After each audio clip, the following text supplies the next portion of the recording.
베드로후서는 사도 베드로의 유언서로 알려져 있습니다. 사도 베드로가 죽음을 앞두고 이 서신을 적었다는 겁니다. 죽음을 앞둔 사람이 쓴 글이라면 그 마음이 얼마나 절박하고 또 받는 성도들에게 가장 중요한 진리, 교리를 가르쳐 주고자 했을 겁니다.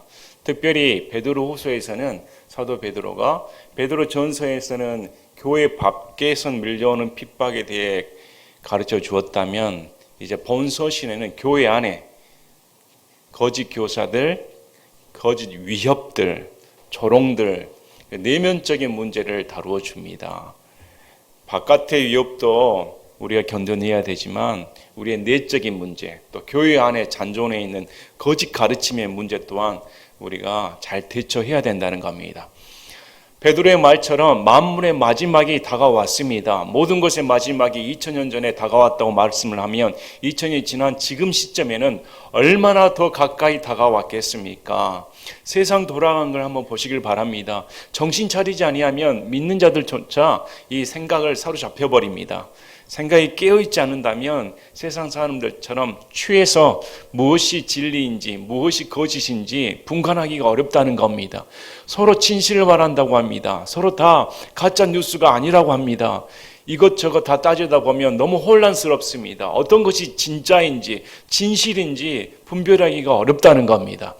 그래서 사도 베드로는 정신을 차려라, 깨어있어라, 말씀 앞에 서라는 겁니다. 말씀이 우리의 심령을 밝혀주는 빛입니다. 성경의 진리가 들어오면 거짓을 분별해낼 수 있는 안목이 생기는 겁니다. 여러분 진리편에 서시길 바랍니다. 거짓의 아비는 마귀입니다. 마귀의 사상이 교회 밖에서도 창궐하고 있으며 이제 그 마귀 사상이 교회 내까지 침투하려니 사도 베드로가 거짓 교사의 가르침에 미혹되지 말고 교회가 굳건히 서 있다는 것을 다시 우리에게 권면하고 지시를 내리며 우리가 깨어있으라고 이렇게 명령을 내리는 겁니다. 그래서 베드로후서 말씀을 보시면서 우리 각자가 우리 속을 살펴봐야 되고 우리 교회가 더 굳건하게 진리의 기둥에 터인 하나님 말씀 앞에 바로 서는 그런 계기가 되었으면 합니다. 1장 1절에 예수 그리스도의 종이며 사도인 시몬 베드로는 하나님 곧 우리의 구원자 예수 그리스도의 의를 통해 우리와 더불어 동일하게 보배로운 믿음을 얻은 자들에게 편지하노니. 이제 시몬 베드로라고 말을 합니다. 시몬은 구원받기 전의 이름입니다. 베드로는 예수님께서 부르신 후에 이제 너를 베드로라, 반석이라 부르겠다 이렇게 말씀을 하셨습니다. 왜 시몬 베드로가 내가 그냥 시몬이다, 베드로다, 나 베드로다 이렇게 말하지 않았을까요? 유추해 볼 수 있는 것은 부르심 받기 전과 부르심 받기 후에 내 삶을 간증하고 있다는 겁니다. 여러분 예수님 만나기 전과 예수님 만나기 후에 여러분의 이름은 그 사람의 전부를 대표하는 겁니다. 여러분의 인생이 변화된 적이 있으십니까?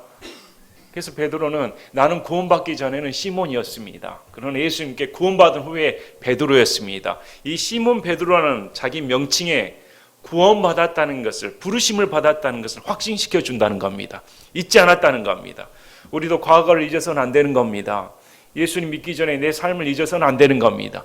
예수님께서 부르시지 않았다면 한낱 어부의 인생에 불과했다는 겁니다. 그러나 예수님이 부르신 후에 베드로라는 이름을 얻게 되고 그는 오늘 말씀처럼 내가 예수님의 종이 되었다. 이제 자신의 삶의 주인이 자신이 아니라는 겁니다. 종이라는 겁니다. 자유를 포기했다는 겁니다. 자신의 삶을 포기했다는 겁니다. 자신의 삶은 전적으로 예수님께 달려 있습니다. 예수님이 내 삶의 주인으로 바뀌었다는 겁니다. 그래서 나는 예수 그리스도의 종입니다. 얼마나 멋진 말입니까? 마지막 유언에 내 삶은 예수 그리스도의 종이었습니다. 여러분 예수 그리스도의 종 맞습니까? 정말 나는 예수님께 모든 삶을 바쳤습니다. 내 모든 것은 예수님께 속했습니다. 이제 내 멋대로 살지 않습니다. 내 감정대로 살지 않습니다. 내가 하고 싶은 대로 살지 않습니다. 내 모든 자유와 모든 것들은 예수님께 박탈당했습니다. 예수님께 모든 것을 바쳤습니다. 이렇게 지금 베드로가 고백하고 있다는 겁니다. 또 종이요 사도이다. 사도는 보내심을 받았다는 겁니다. 그래서 너희에게 예수님으로부터 보내심을 받아 예수님의 명령을 너희에게 전해주고 있다는 겁니다. 이게 종이요 사도라는 삶이 사도 베드로를 대표하는 명칭입니다. 나는 예수님의 종이다. 하나님 곧 우리의 구원자 예수 그리스도 자신이 신앙 고백을 합니다. 예수님이 하나님이시다는 사실입니다. 삼위일체로서 하나님과 예수님이 동일하시다는 겁니다. 베드로전서 5장 10절에도 베드로가 동일하게 말합니다. 그러나 모든 은혜의 하나님 곧 그리스도 예수님을 통해 예수님은 하나님이십니다. 베드로가 하나님 곧 이 하나님이 누구십니까? 우리의 구원자 예수 그리스도라는 사실입니다. 무엇 때문에? 그 의를 통해 우리와 더불어 동일하게 보배로운 믿음을 얻었다. 자신의 의로는 구원받을 사람이 한 명도 없습니다. 구원은 내 의로 되는 것이 아닙니다. 예수님의 의가 우리에게 전가되어야 구원을 받게 되는 겁니다. 이것은 믿음을 통해 얻을 수가 있습니다. 빌립보서 3장 9절에 사도 바울이 이렇게 말합니다. 율법에서 난 내 자신의 의가 아니라 그리스도의 믿음을 통한 의 곧 믿음으로 말미암아 하나님에게서 난 의를 소유한 채 그분 안에서 발견되려 함이라. 율법으로나 자신의 행위로나 우리 의로는 구원받을 자가 단 한 사람은 없습니다. 믿음을 통해 하나님에서 난 의가 우리에게 들어왔다는 겁니다. 우리는 그리스도의 의를 통해 구원을 받은 것이지 내 의를 통해 구원받은 사람은 없습니다. 그러나 이 모든 것들은 로마서의 말씀처럼 믿음을 통한 의는 남녀노소 빈부 귀천을 불문하고 차별이 없다는 겁니다. 다 동일하게 주어진다는 겁니다. 그래서 보배로운 믿음을 통해 동일한 의를 우리는 받았다고 지금 사도 베드로가 동일화시키는 겁니다.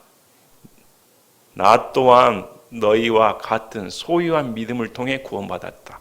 너희도 내가 소유한 믿음과 동일한 믿음을 통해 구원받았다. 그래서 나나 너희나 이 보배로운 믿음을 통해 엮어져 있다는 겁니다. 형제라는 사실입니다. 동일한 믿음을 가진 너희에게 편지하노니. 자, 2절부터 보시면 베드로후서에 반복되는 말씀이 나옵니다. 그 말이 아는 것을 통해, 예수님을 아는 것을 통해 우리가 은혜와 평강을 누립니다. 예수님을 아는 것을 통해 우리가 이겨낼 수가 있습니다. 예수님을 아는 것을 통해 우리가 자라나야 됩니다. 반복적으로 아는 것을 통해라는 말을 사도 베드로가 특히 베드로후서에 반복적으로 기록하고 있다는 겁니다. 왜 그럴까요? 우리 신앙의 원천이 예수님을 아는 것이란 겁니다. 그는 3년 반 동안 예수님을 따랐습니다. 그러나 예수님을 알지 못했습니다. 알고 따랐다고 했는데 그분의 십자가와 부활 사건, 왜 죽으셔야 했는가, 하나님의 상속의 유업이 무엇인가, 이런 것들을 모르고 따랐다는 겁니다. 그러나 예수님께서 십자가에 죽으시고 부활하신 후에 자신이 개인적으로 다시 예수님의 십자가에 대한 눈이 열리는 순간, 그리고 자신의 고난의 삶을 통해 예수님의 고난이 무엇인가, 그래서 이 아는 것이라는 것은 단순히 지식이 아닙니다. 인격적인 내면의 교류를 말을 하는 겁니다.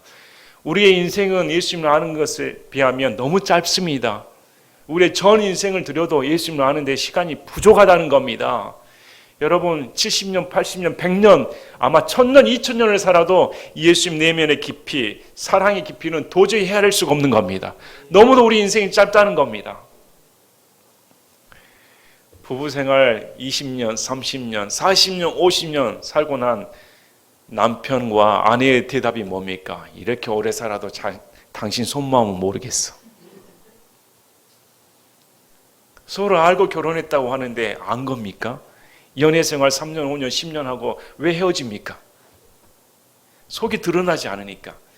부부생활 하다 보니까 민낯을 보게 되는 겁니다. 그런데도 세월이 흘러도 사람의 내면 속의 깊이도 알지 못합니다.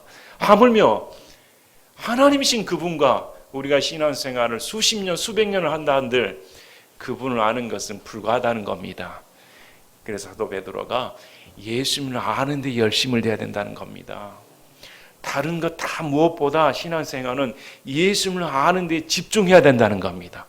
그래서 베드로후서 3장 18절에 오직 은혜 안에서 자라고 우리 주 곧 구원자 예수 그리스도를 아는 것에서 자라라. 그분께 영광이 이제와 영원토록 있기를 원하노라. 아멘. 베드로후서의 유언서의 마지막 말이 예수 그리스도를 아는 것에서 자라라. 이것이 당부의 말이었습니다. 가장 중요한 말이라는 겁니다. 우리 성도들에게 가장 중요한 말은 예수 그리스도를 아는 것에서 자라나야 됩니다. 그래서 오늘 말씀 제목이 우리 주 예수님을 더 알기 원하네. 내 평생의 소원 예수님을 더 알기 원하네. 여러분의 평생의 소원은 뭡니까? 예수님 믿는 사람의 소원은 뭡니까? 어느 것이 소원일까요? 성탄절이 다가왔습니다. 몇 년 전까지만 해도 거리마다 성탄 캐롤송이 다 은은하게 잔잔하게 울려 퍼졌습니다. 귀에 익숙하게 들려옵니다. 사람들은 그래도 성탄절이라고 하여 그나마 예수님께 대한 관심을 갖습니다. 뭔지는 몰라도 예수님이 탄생한 날이다 이렇게 기념을 합니다. 물론 우리는 성경에서 예수님의 탄생일을 말해주지 않기 때문에 어떤 특정한 기념일을 갖지는 않습니다. 그럼에도 긍정적인 효과가 있습니다. 성탄절이라고 사람들이 기념한 날을 통해 예수님께서 육신을 입고 이 땅에 오셨는가, 왜 아기의 모습으로 태어나서 그런 구원의 역사를 일으켜 세워주시는가 사람들에게 가르쳐주는 계기가 될 수 있다는 겁니다. 그런데 지금은 너무 냉랭합니다. 코로나 감염으로 인해 그런 역할도 있겠지만 사람들의 감정이 다 메말랐다는 겁니다. 우리가 크리스마스 하면 아이들이 제일 좋아하는 게 뭡니까? 선물입니다. 어른들은 속임수인 줄 알고 거짓인 줄 알면에도 불구하고 아이들을 즐겁게 해주려고 야 산타클로스가 왔다 하고 자기가 얼른 인터넷 검색해서 선물을 사가지고 양말 속에 넣습니다. 그러다 제가 걸렸습니다. 아이들 즐겁게 해주려고 하나의 해프닝으로 끝나는 일이지만 그래서 즐거운 날입니다. 다 하면 선물을 좋아합니다. 여기 오늘 선물 얘기가 나옵니다. 예수님께서 우리에게 어떤 선물을 주셨는가? 그것은 믿음을 통해 우리가 받았다는 겁니다. 여러분 어떤 선물을 기대합니까? 여러분의 인생에서 가장 큰 선물은 무엇입니까? 여기 하나님과 예수 우리 주를 아는 것을 통해 은혜와 평강이 너에게 더욱 많이 있기를 원하노라. 우리를 부르사 영광과 덕에 이르게 하신 분을 아는 것을 통해 그분의 신성한 권능이 생명과 하나님의 성품에 속한 모든 것을 우리에게 주셨도다. 그분은 이렇게 말씀을 합니다. 생명과 하나님께 속한 모든 것을 우리에게 주셨다. 지금 사도 베드로는 고난 가운데 있는 형제들에게 너희가 받은 선물이 어느 정도인가 가르쳐 주는 겁니다. 하나님께 속한 모든 것입니다. 거기에는 차별이 없는 겁니다. 100개 중에 100개를 다 주신 겁니다. 하나 빼고 주신 거 없습니다. 부족함 없이 다 주셨다는 겁니다. 그런데 우리는 내가 받은 것이 뭔가? 나 하나님 앞에 이걸 외쳐야 되는데 이렇게 생각하는 경우가 많다는 겁니다. 사도 베드로가 오늘 보시길 바랍니다. 은혜와 평강은 어디서 오는가? 하나님과 예수 우리 주를 아는 것을 통해 온다는 겁니다. 여러분 은혜가 부족합니까? 내 마음이 불안합니까? 요즘은 얼마나 불안합니까? 감염 환자만 나타났다고 자꾸 문자 메시지가 오면 가슴이 끔뜩끔뜩하지 않습니까? 여러분 사업장에, 여러분 직장에, 또 지나치는 곳에, 내가 간 곳에 혹시 감염 환자가 들렸다면 나 또한 격리되지 않을까? 얼마나 두렵습니까? 그런데 오늘 이런 두려운 판국에 지금 사도 베드로가 두려워하고 떨고 있는 성도들에게, 핍박과 고난받는 성도들에게 은혜와 평강은 어디서 오는가? 하나님 곧 우리 주 예수 그리스도를 아는 것을 통해 온다는 겁니다. 여러분 예수님을 얼마만큼 아십니까? 예수님이 과연 여러분의 인생을 책임진다는 걸 믿고 계시는 겁니까? 그분을 더 알수록 그분이 내 모든 인생을 책임진다는 것을 더 잘 알수록 은혜와 평강이 내 마음 가운데 온다는 겁니다. 그래서 결국은 은혜와 평강이 없다는 것은 예수님을 모른다는 겁니다. 예수님을 모르니까 은혜가 없고 평강이 없다는 겁니다. 그래서 아는 것을 통해 은혜와 평강이 너에게 있기를 원하노라. 또 우리를 부르셨다는 겁니다. 우리 각자는 부르심을 받았습니다. 영광과 덕에 이르게 하시는 분을 아는 것을 통해, 그래서 그분을 아는 것을 통해 그분의 신성한 권능이 우리에게 영원한 생명, 영존한 생명을 주셨습니다. 또 하나님의 성품에 속한 모든 것을 우리에게 주셨습니다. 그래서 다른 어떤 육적인 선물, 이 세상 거의 모든 것보다 그런 것이 아닌 하나님의 성품에 속한 모든 것을 우리에게 주셨다. 이것을 해석하는 것은 성령님으로 해석을 합니다. 예수를 믿는 순간 성령님께서 내 마음에 들어와 하나님의 성품을 갖게 되었다는 겁니다. 세상 사람은 가질 수가 없습니다. 세상 사람은 거룩이 무엇인지, 하나님의 성품이 무엇인지 모릅니다. 그러나 우리는 아는 것을 통해, 예수님을 믿어 예수님을 아는 것을 통해 그분의 성품이 내 안에 들어왔다는 겁니다. 자, 그것들로 말미암아 지극히 크고 보배로운 약속들이 우리에게 주어졌나니 이것은 너희가 이 약속들을 힘입어 정욕으로 인해 세상에 있게 된 썩을 것을 피하여 하나님의 본성에 참여하는 자가 되게 하려 함이니라. 분명히 지금 사도 베드로는 말합니다. 이러한 권능과 이러한 하나님의 성품에 속한 모든 것이 우리에게 들어오면, 이 약속이 들어오면 뭘 바라본다는 겁니까? 세상 것 바라보지 않게 된다는 겁니다. 썩을 것 바라보지 않게 된다는 겁니다. 영원한 상속 유업, 하늘 왕국의 유업을 바라보게끔 돼 있다는 겁니다. 그래서 이 약속이 우리에게 주어졌다. 여기서 우리는 이 말씀을 통해 구원받은 사람이 어떤 존재인가를 알 수 있습니다. 여러분 구원 받으셨습니까? 예수를 믿는 사람은 어떤 특성을 드러내는가? 첫째, 부르셨다는 것을 인식한다는 겁니다. 오늘 많은 사람들이, 특히 예수님 믿는 사람이 하나님께서 나를 부르셨다, 이걸 의심한다는 것이 저는 도저히 믿어지지가 않습니다. 보시길 바랍니다. 우리를 부르셨다, 선택하셨다는 말이 반복적으로 나오는 겁니다. 우리 예수님은 우리를 죄인 가운데 부르셨습니다.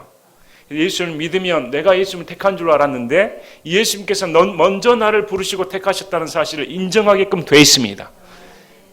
놀라운 사실입니다. 어떻게 나를 창세 전부터 알고 계셨을까? 어떻게 죄인된 나를 부르셨단 말인가? 예수님께서 나를 부르셨다는 사실을 인식하게 되는 겁니다. 그리고 두 번째, 하나님께서 죄인된 나를 구원하셨다. 내가 죄인한 사실이란 겁니다. 여러분이 죄인 맞습니까? 부르심을 받기 전에 우리는 죄인이었습니다. 감당할 수 없는 죄인이었습니다. 지옥 갈 수밖에 없는 죄인이었습니다. 그런데 우리 눈을 열어주시고 내가 죄인됨을 알았을 때 어떻게 나를 구원하여 주셨을까? 그분이 구원자 예수님이십니다. 또 성경에서는 구원받은 순간 아바 아버지로 부른다는 겁니다. 성령님께서 내 안에 들어와, 이제 성령님이 내 안에 들어오심을 말미암아 예수님께서 영원히 나와 함께 하신다는 사실을 믿게 된다는 겁니다. 여러분 구원받은 사람은 예수님이 떠난다고 생각지 않습니다. 내 안에 성령이 와 계시고 이 성령님 내주하시는 말미암아 내 눈을 열어주셔서 영원히 나와 함께 하신다. 그리고 약속을 주셨다는 걸 알 수가 있습니다. 하나님께서는 단지 나를 구원시켜 주신 것이 아니고 하늘 왕국의 상속 유업을 주셨다는 사실을 알게 된다는 겁니다. 그리고 이 세상 것을 바라보지 않게 되는 겁니다. 전에는 이 세상 걸 추구하고 살았습니다. 이 세상이 전부인 줄 알고 살았다는 겁니다. 그런데 구원받은 후에 내 눈이 열려 약속을 아는 순간 이 세상 삶이 보장된 것이 아니고 천국의 삶이 보장된다는 걸 알게 되어 지금 이 세상이 내 본향이 아닌다는 걸 알게 된다는 겁니다. 여러분 알고 계십니까? 이 세상이 전부가 아니라는 사실을 알고 계십니까? 그리고 하나님 성품에 참여하게 되었다. 이제 죄를 멀리하게 된다는 겁니다. 거룩을 사모하게 된다는 겁니다. 죄를 더 두려워한다는 겁니다. 전에 죄를 죄로 여기질 않았습니다. 그런데 예수를 믿는 순간 정말 이 죄가 나의 죄 때문에 내가 지옥 갈 수밖에 없었구나. 그래서 하나님께서 죄를 미워하시는 것처럼 내 성품이 죄를 밀어낸다는 겁니다. 또 믿는 자들과 함께하고 싶어 합니다. 이전에는 세상 모임이 좋습니다. 그런데 세상 모임이 즐겁지가 않습니다. 세상 소리가 달갑지가 않습니다. 세상 돌아가는 얘기가 이제 한낱 허공에 맴도는 그냥 둥구름 같은 소리에 불과하다는 겁니다. 믿는 자들과 교제 나누는 것이 너무 좋다는 겁니다. 믿는 형제들 만나는 것이 너무 좋다는 겁니다. 여러분의 그런 감정이 있으십니까? 예배의 감격이 있어야 되는 겁니다. 나를 구원하신 예수님께서 나를 구원시켰다는 그런 감격이 남달라진다는 겁니다. 그래서 그냥 가방끈 메고 학교 다니는 사람과 다르다는 겁니다. 그냥 여기 앉아서 눈도장 찍으려고 예배드리는 그런 구원 가능 없다는 겁니다. 마음이 동해서 예수님 때문에 전 인생을 드려도 아깝지 않다는 구원받는 사람만의 놀라운 감격이 들어가는 겁니다. 그래서 오늘 본문 말씀을 주는 겁니다. 이 모든 것이 예수님을 아는 것을 통해 얻어졌다는 겁니다. 예수님을 아는 것을 통해 이러한 무궁무진한 놀라운 선물과 은혜의 영광을 우리가 받았다. 여러분의 인생이 참 힘드십니까? 하루하루 살아갈수록 더 힘들다고 합니다. 더 나빠집니다. 좋다는 말 들어본 적이 없습니다. 내년엔 더 나아질 것이다. 이런 말을 들어본 적이 없습니다. 내년엔 더 나빠진다고 하더라. 내후년엔 더 나빠진다고 하더라. 자꾸 어렵다 합니다. 이럴 때 우리가 누굴 봐야 될까요? 예수님밖에 없습니다. 오직 예수님밖에 없습니다. 자, 5절부터 보시면 이것과 더불어 열심을 다하여 너희의 믿음의 덕을, 자, 이 은혜의 부르심에 더불어 열심을 다하라. 힘을 쓰라는 말입니다. 적극적으로 다하라는 겁니다. 싸우라는 겁니다. 구원받은 것은 시작에 불과한 겁니다. 많은 사람들이 구원받았으니까 전부를 차지한 것처럼 착각을 합니다. 또 그렇게 가르치는 이단도 있습니다. 구원받았으니까 이제 나는 죄하고 상관없다. 다 끝났다고 생각하는데 그건 이단입니다. 로마서 6장을 보시길 바랍니다.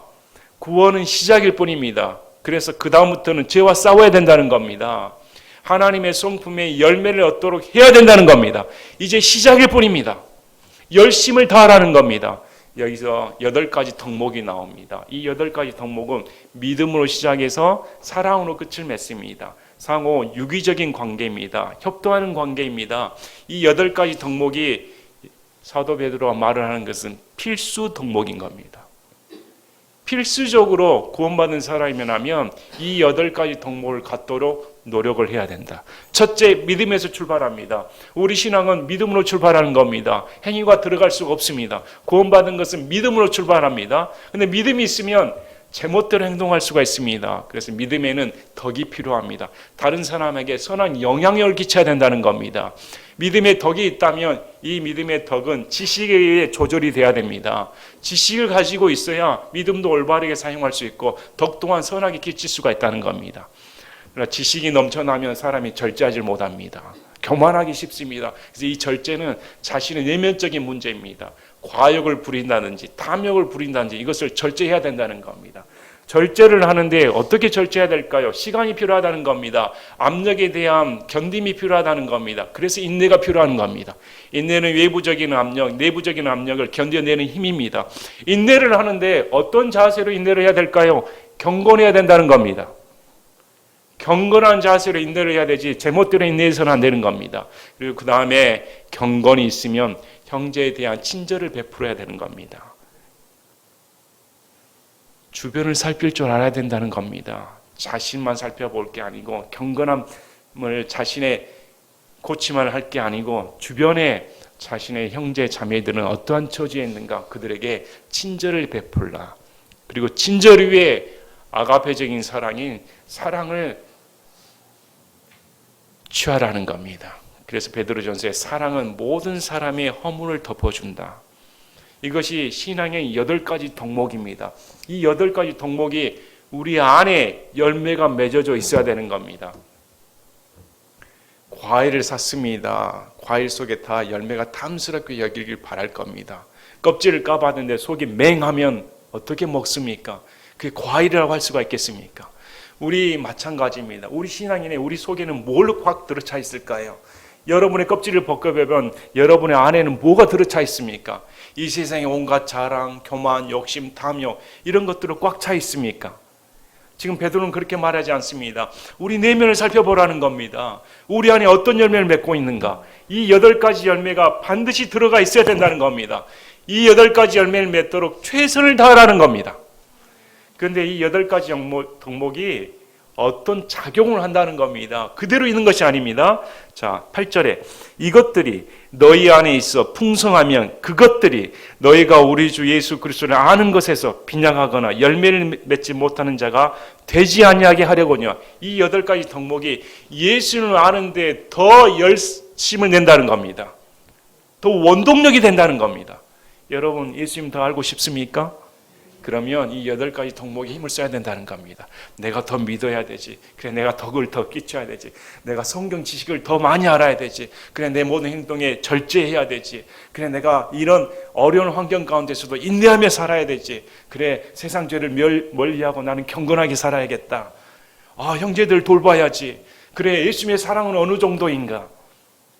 이런 것을 알 때 예수님을 아는 지식이 더 팽창한다는 겁니다. 결국은 예수님을 아는 것은 우리 내면이 변화되는 걸 말합니다. 예수님을 아는 것은 우리가 어떤 기적을 체험한다든지 어떤 환상을 본다든지 그런 것이 아니라는 겁니다. 과연 우리 속의 내면은 무엇으로 꽉 차 있을까요? 여러분의 속 내면을 한번 살펴보시길 바랍니다. 오늘 한번 여러분의 내면을 까보시길 바랍니다. 저도 부끄럽습니다. 저의 속마음을 여러분들이 아신다면 아유, 냄새나. 보여주기가 싫습니다.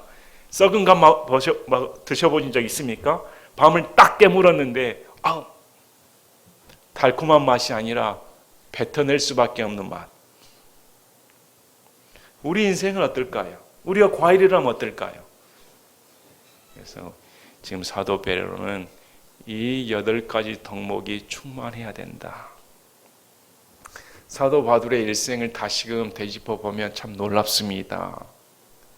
자신의 육신의 영역을 위해 예수님을 찾았던 그 불순한 의도가 다 사라져 버렸습니다. 그저 말년에 자신의 죽음을 앞두고 나서 이런 8가지 덕목을 말할 수 있다는 자신이 가지고 있으니까 말을 하는 겁니다. 자신의 삶 속 가운데 이것이 드러나니까 말을 해준다는 겁니다. 그래서 우리 예수님 믿는 사람은 믿는 순간 자라나야 되는 겁니다. 자, 이것들이 없는 자는 눈먼 자여 멀리 볼 수 없는 자며 자기의 옛 죄들에서 자기가 깨끗하게 된 것을 잊은 자니라. 만약에 이 8가지 덕목이 없다면 눈먼 자고 멀리 볼 수 없다. 눈이 멀어버렸다는 겁니다. 구원은 받았는데 눈이 멀어버린 그리스도인이 있다는 겁니다. 뭘 눈이 멀어버렸을까요? 세상 가운데 눈이 팔려버렸다는 겁니다. 구원받아 이제 지옥은 안 가는 것 같으니까 세상과 적당히 타협하고 살고 이제 천국에서 한 자리 얻으면 되겠지. 성경에서는 눈먼 자다. 지금 믿는 사람한테 말을 하고 있는 겁니다. 이런 덕목이 없으면 소경이다. 눈먼 자다. 앞을 볼 수 없는 자다. 왜 그럴까요? 자신이 어떤 죄에서 구원받았다는 것을 잊어버렸다는 겁니다. 과거를 잊어버린 사람은 눈먼 자라고 성경은 말합니다. 자, 베드로가 고백을 합니다. 베드로가 누가복음 5장 8절에 시몬 베드로가 예수님을 만났을 때 이렇게 말합니다. 오 주여, 내게서 떠나소서. 나는 죄 많은 사람이니이다. 그는 예수님을 만났을 때 나는 죄 많은 사람입니다. 나는 주님과 같은 거룩하신 분과 같이 갈 수가 없습니다. 나를 떠나주시길 바랍니다. 이렇게 고백을 했습니다. 예수님 믿는 사람 다 이런 고백이 나와야 되는 겁니다.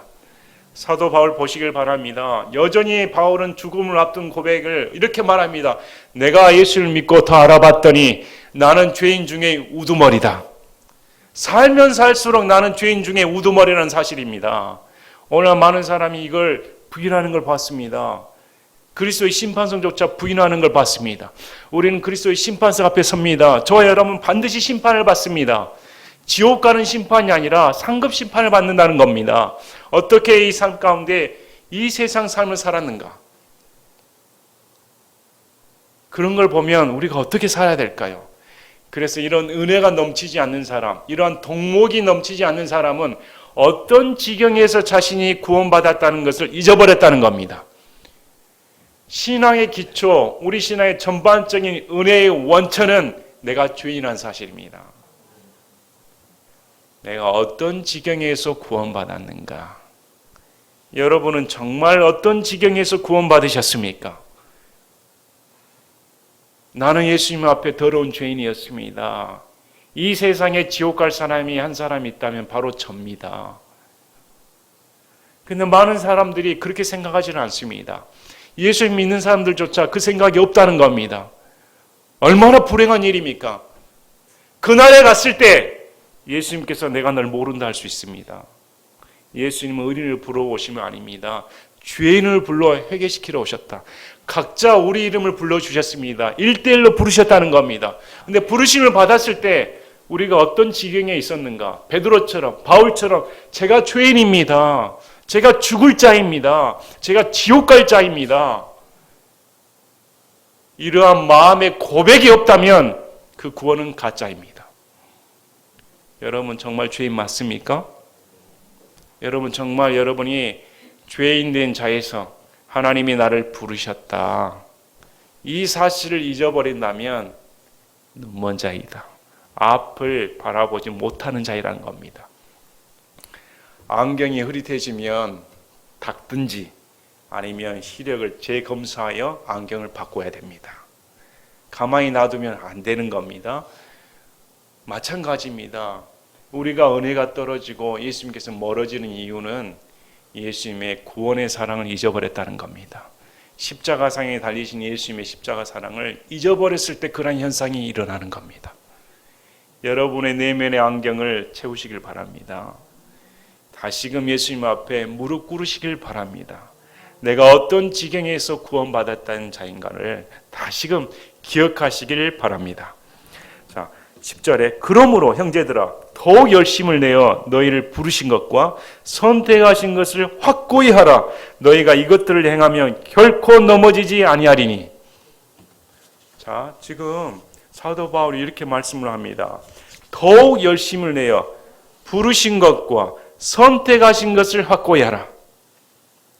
그래서 사도 바울의 고백도 마찬가지고 사도 베드로의 고백도 마찬가지고 예수님께서 우리를 부르셨습니다.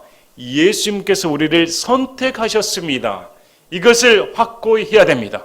저는 어떤 분들이 이 선택에 대해서 알레르기 반응을 보이는 걸 봤습니다. 이상합니다. 예수를 믿으면 당연히 내가 예수님을 먼저 찾은 줄로 알았는데 어떻게 예수님께서 나를 먼저 알고 계셨습니까? 어떻게 예수님이 나를 먼저 부르셨습니까? 이 고백이 성경의 고백입니다.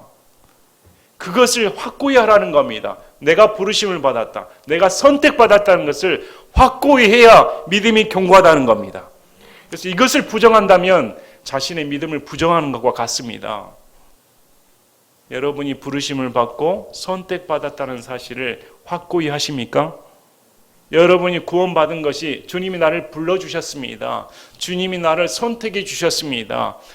그래서 저는 구원받았습니다. 확고히 하고 계십니까? 베드로전서 5장 10절 그러나 모든 은혜의 하나님 곧 그리스도 예수님을 통해 우리를 부르사 이렇게 부르셨다. 베드로전서 1장 2절 곧 하나님 아버지의 미리 하심에 따라 성령의 거룩히 구별하심을 통해 순종함과 예수 그리스도의 핏부림에 이르도록 선택받은 자들에게 편지하노니. 자, 베드로전서 2장 9절 그러나 너희는 선정된 세대 왕가의 제사장이요 거룩한 민족이요 특별한 백성이니 이것은 너희를 어둠에서 불러내어 자신의 놀라운 빛으로 들어가 계신 분께 대한 찬양을 너희가 전하게 하려 하심이라. 부르셨다는 것이 성경의 구원의 말씀입니다. 우리 각자의 인생을 불러주셨다는 겁니다. 얼마나 놀랍습니까? 우리 예수님이 내 이름을 부르셨다는 사실이 너무나 감사하다는 사실입니다. 이거 내가 그분께 선택받았다. 그분은 나를 선택하셨고 이 선택은 흔들리지 않는다는 겁니다. 왜 흔들리지 않을까요? 하나님께서 선택하셨으니까. 인간이 선택한 것이 아닙니다. 인간은 선택해서 자신의 마음에 맞지 않으면 버려버린다는 겁니다. 그러나 우리 하나님은 이전에나 지금이나 영원토록 변함이 없으신 분입니다. 그분은 변하지 않는다는 겁니다. 한 번 선택은 영원한 선택인 겁니다. 그분이 영원히 우리를 선택하셨다. 이걸 확고히 하라. 그러면 넘어지지 않는다. 넘어지지 않는다는 겁니다. 왜 그럴까요? 이 구원이 하나님께 달려있기 때문에.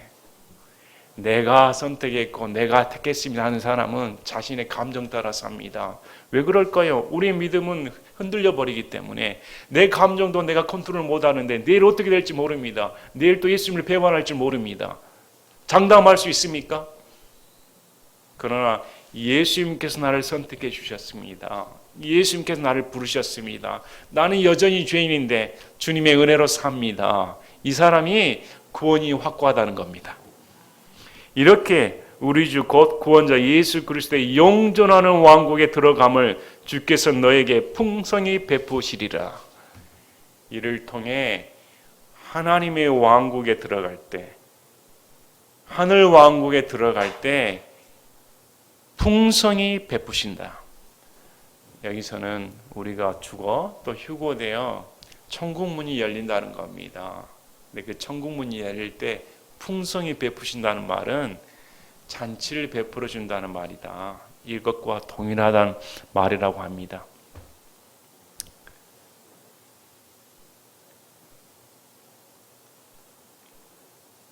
공항에 여러분이 내리면 환영해 줄 인파가 있습니까?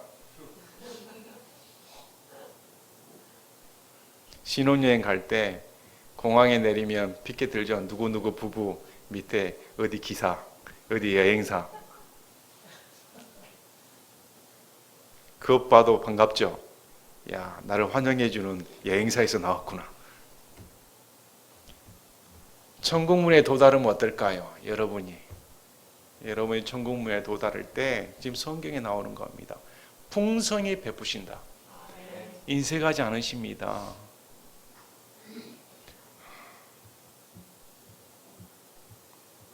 그날의 영광은 좋게 비교할 수 없습니다. 여러분에게 찬란한 그 잔치는 세상에 어떤 말로 말할 수가 없습니다. 베드로가 그렇게 말을 하는 겁니다. 우리 인생의 모든 선물, 믿는 자의 모든 선물은 그날의 영광이다. 그날에 섰을 때 놀랍게 수많은 천사들과 수많은 성도들이 대대적인 환영을 베풀어 준다는 겁니다. 나 한 사람을 위해, 여러분을 각자를 위해 풍성히 베풀어 주신다. 무엇 때문에 이것이 가능할까요? 예수님을 아는 것을 통해. 우리가 예수님을 아는 것을 통해 그래서 자라나야 됩니다. 빌립보서 3장 7절 그리고 11절에 사도 바울이 이렇게 말을 하죠. 그러나 무엇이든지 내게 이득이 되던 것들을 곧 그것들을 내가 그리스도를 위하여 손실로 여겼으며 참으로 확실히 모든 것을 손실로 여김은 그리스도 예수 내 주를 아는 지식이 매우 뛰어나기 때문이라. 내가 그분을 위하여 모든 것의 손실을 입고 그것들을 단지 배설물로 여김은 내가 그리스도를 얻고 율법에서 난 내 자신의 의가 아니라 그리스도의 믿음을 통한 의, 곧 믿음으로 말미암아 하나님께서 난 의를 소유한 채 그분 안에 발견되려 함이라. 예수님을 아는 지식이 가장 뛰어남으로 세상 모든 지식, 영의 모든 것들은 다 배설물 여기고 버려버렸다는 겁니다. 예수님을 알면 알수록 얼마나 고귀한지요, 얼마나 놀라운지요. 그런데 구원받자마자 나는 모든 것을 얻었다. 그건 거짓 교리인가? 예수님을 우리는 알 수가 없습니다. 어떻게 예수님을 안다는 겁니까? 평생을 다 바쳐도 예수님을 모르는데. 그래서 우리 오늘 말씀을 보시길 바랍니다. 사도 베드로가 이런 예수님을 통해 우리가 받은 영광의 선물이 어떠한가, 이 약속의 유업이 어떠한가를 안다면 이 세상에서 밀려오는 모든 거짓 교리, 세상 욕정들, 그 모든 것들에 대응해 싸워야 된다는 겁니다. 열심을 해야 된다는 겁니다. 그리고 내 내면에 이 8가지 덕목을 쌓도록 최선을 다하라는 겁니다. 여러분 8가지 덕목 외우셨습니까? 저도 헷갈릴 때가 있습니다. 그래도 말씀을 준비하다가 여러 번 읽으니까 머릿속에 들어온 겁니다. 믿음의 덕을, 덕의 지식을, 지식의 절제를, 절제의 인내를, 인내의 경건을, 경건의 형제의 친절을, 형제의 친절 위에 사랑을. 이것이 우리 신앙인의 목표가 되어야 되는 겁니다. 자칫하면 요즘 사람들 전부 다 세상 욕정에 휩쓸려 버립니다. 세상 거 얼마나 좋습니까? 믿는 사람들도 세상 거에 얼마나 취해버립니까? 예배 올 때 어떤 자세로 예배 드립니까? 여러분의 눈이 열려 지금 하늘 왕국을 보면서 예배를 드릴까요? 아니면 지금도 세상에 대한 두려움, 내일에 대한 걱정, 이런 것들로 지금 앉아 계실까요? 성경에서는 예수님을 아는 것을 통해 이 세상으로부터 줄 수 없는 은혜와 평강이 너에게 있을 수 있다는 겁니다. 여기서 예배를 드리는 것도 예수님을 알기 위해 나와야 되는 겁니다. 예배를 드리는 가운데서도 말씀을 통해 내 주 예수님을 더 알기 원합니다. 더 간절히 알기 원합니다. 이러한 고백하는 심정으로 여기 나와 계셔야 된다는 겁니다. 세상이 어지럽죠? 얼마나 어지럽습니까? 이런 세상이 돌아가는 판국을 볼 때 제가 보니까 두 부류로 나눠집니다. 믿는 자들조차 원래 그랬다. 두 번째 부류는 진짜 예수님 오실 날이 다가오고 있다. 급속도로 변화되는 현상들 보면 하나님의 말씀의 능력은 떨어져 버리는 것 같습니다. 하나님의 말씀을 두려워하는 것은 이제 좀 세상의 모든 가치관에 휩쓸려 버려 교회 또한 무너져 가고 있습니다. 이런 것을 바라보는 눈을 볼 때 사도 베드로의 심정을 가지고 있어야 되는 겁니다. 사도 베드로의 심정대로 우리가 예수해야 할 것은 그날의 영광입니다.